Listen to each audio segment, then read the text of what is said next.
from grade 9 French section. And I'm Rama Farroukh from grade 9B. And today we're going to talk about gender discrimination in this episode.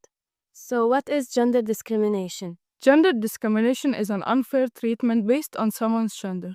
It leads to inequality in jobs, schools, and daily life. Often rooted in stereotypes, can lead to fights and extreme injustice towards both genders.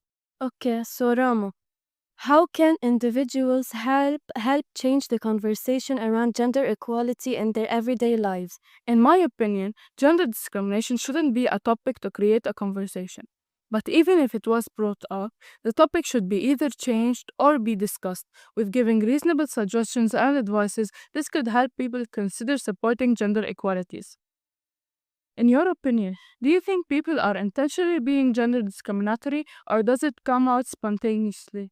In my opinion, I think it can happen both ways. Sometimes people are intentionally unfair because of stereotypes like believing only men can be doctors or women should take care of children.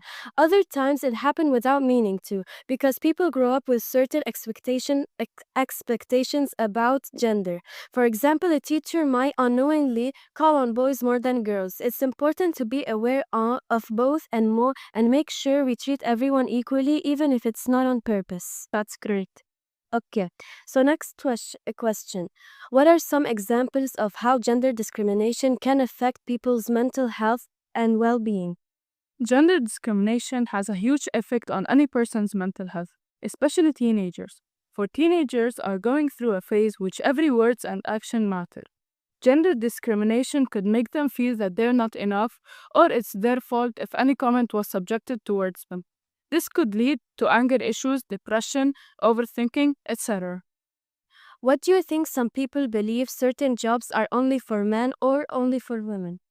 I think because of people's belief that men carry more strength than women, and with jobs that need high strength and power, like security guarding, joining the army, police officers, and much more jobs. But this is not true.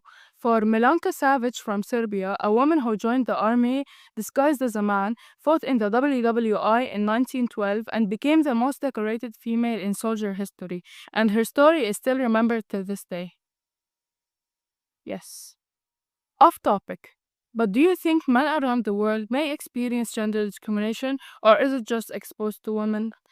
Yes, men can experience gender discrimination too, though it's often less talked about. While women face more visible discrimination in areas like pay and career opportunities, men also deal with pressures and like being accepted to be the main provider or not to show emotions. They might also face the stigma in careers seen as female or when they're victims of abuse. So gender discrimination affects both men and women. Okay, last question. How can we teach children not to judge others based on their gender? We could shed the lights on the things that a woman and a man can do, like being a single parent, working at a young age, and even being historical figures. With giving great evidence and stories, kids should be totally against gender discrimination. Myriam, do you think people around the world are starting to have gender equality, or is the situation still stable from years ago? Okay, so gender equality has definitely improved in many parts of the world, with more women in leadership roles, better access to education, and legal rights protecting both genders. However, the situation isn't perfect everywhere. In some areas, traditional gender roles and discrimination still hold people back. So while progress is being made, there's still work to be done. Overall, we're moving forward, but it's not the same everywhere. Thank you so much. I really enjoyed this podcast too. Thank you, you too. Bye.